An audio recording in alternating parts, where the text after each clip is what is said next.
Mr. Novak. Josh. What did you bring to the Iraq Veteran 8888 Range Day? Well, besides 48 years of experience in the firearms industry, I brought a shortened model 1917 bolt action rifle, shortened down to 16 1/4 inches, with an M14 flash hider on it, and the nose metal brought back to the middle barrel band position. I brought a Matiba. It's called a Griffon. It's a carbine. It's a semi-automatic revolver. Pull the trigger, right? We brought a Maxim machine gun. We brought a 50. We brought a full auto M14 and two SIG spears. One in 223, one in 308 that have been modified with the requisite giggle switch third hole, and an MP40. Okay. And I'm kind of losing track here. I think we've got our M60 with us. We've got our did you mention the Type 99? Oh, we did bring a Type 99 Japanese heavy machine gun, yes. A lot of cool stuff to shoot. Yeah, it's not a heavy, it's a medium, but you know what I'm saying. Now you're putting all these together for people? Yeah, most of it's back cave ballistics and other individuals. I've got a gift with the mechanical stuff. A little bit. I'm not even particularly a gun guy. I just enjoy machines.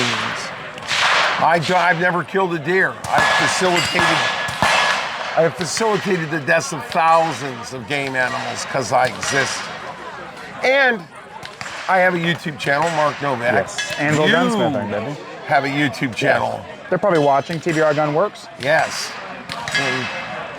If somebody has gotten into gunsmithing, yes, and wants to play around with the full autos that you have put together, whether through parts kits or whatever, right? How do they go about that? What is required for them to take part in that action?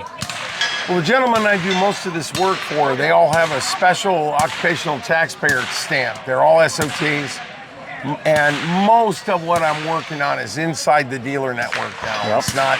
It is a very difficult game to enter, because it is so prohibitively expensive. Yes. That Type 99, every time it went thump, was $5. 7.7? Yeah. Dang. Because here's the deal. Great news. Gas is $1 a gallon. Bad news. We don't have any gas. Okay, so there's the problem. Barriers to ownership in the full auto realm now are almost, you're not going to get there. But the greatest transfer of wealth in the history of humans is going on right now. Yep. And all of these baby boomers are retiring at 10 to 12,000 a day, are sitting on what they think is tens of thousands of dollars worth of gear, and it's tens of hundreds. Because they bought all this stuff when they were told it was worth something and it wasn't. The truly amazing, the truly good stuff is never coming out of private collections, because that's all in trusts. And those same people with the private collections are the same ones that don't want the NFA lifted, because then the value of their investment tanks. Yes. But a lot of the lesser milsurp stuff, yeah, and a lot of the walnut and steel, they're not making any more walnut and steel. A lot of that's going to hit the market. A lot of the videos I shoot are of how to take care of that stuff. And a lot of the videos you're shooting are more on the employment end of it. Yes. And I like your stuff, and I'd like to see you do more of it. We're working on it. So where are you going in the future with your stuff? So the goal is to continue making gunsmithing videos along with entertainment videos.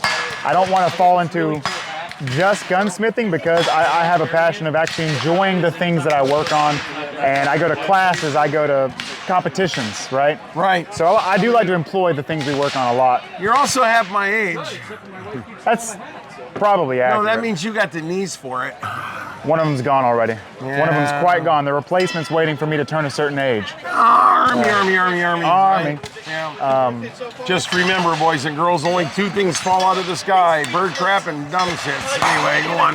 So they run a channel. What would you recommend to people who are wanting to get into gunsmithing, or getting into turntable? Any trade. Any trade, yes, specifically any trade that requires skill and hands.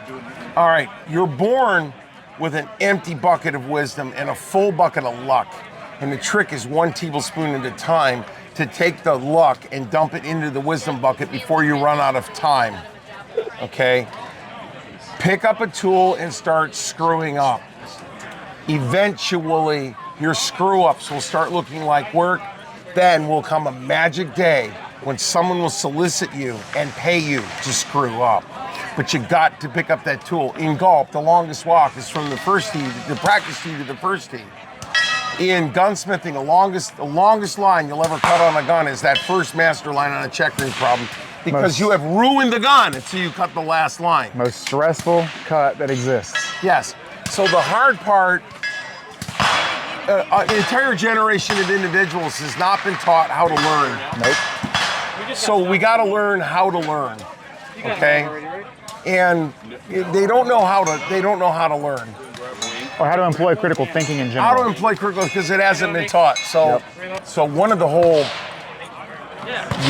concepts that I'm sort of looking forward to, and I was talking to some gunsmithing schools, you know, what do I need out of a guy coming up? You don't need to know anything about firearms per se to work on them. True. You will learn as you go. Read. Buy books. Yep. Get a library. The mechanically inclined who can troubleshoot, who can figure something out, they can work on most guns. Most mechanical problems in a firearm can be solved by just troubleshooting and critical thinking. Yes. Now, when you start getting into checkering and stuff like that, that's a little different than just troubleshooting. But well, then you get into an art part. So there are mechanics, then there are craftsmen, yep, then you have artisans. yes, You go from working on a machine to doing art, okay? And the problem is, most people are trying to find an artisan that'll work for a craftsman's wages, right? $37, you said it was gonna be $35. That's kind of a trap guys get into. Because people they're I call them value-driven customers. There's nothing wrong with them, but the problem is they don't see that it took you 15 years to learn how to do it. yep, See? yep. Never charge for work performed in the presence of the customer. Don't do that. You charge the customer to be in the presence while the work's happening. Yes. So the other one I would tell a beginner is take a business 101 class. You are in business. Now your business might happen to be gunsmithing, it might happen to be taxidermy, it might be small engine repair. I have a fallback if a hurricane comes through Charleston. We check down into small engine repair and chainsaw sharpening till we get clear, and then we go back to gunsmithing. Always have a plan B. Never be a one-trick pony. Yep. So Don't be afraid to expand into it. Like you said, Yes. you're gonna start making mistakes. right. Well, if you wanna learn new things and you can't go learn it under an apprenticeship or a trade school, learn it as you go, man. Don't be afraid to try new things. Right. I think that's the big problem is a lot of people who graduate a school, Right. they have been convinced at that school that they are ready to open up a business. No. I would highly recommend if you have a successful gunsmith in your area, ask him if he is taking apprentices. There is And- more value in experience under an apprenticeship with leadership than a school graduating and ruining customers' guns until you go bankrupt or figure it out. Yeah, and add value up front. The Lord said, asking you shall receive, not bitching you shall receive. So you have to add value up front. Sweep the guy's floors, do whatever you gotta do. A lot of them, they know you don't know squat about guns.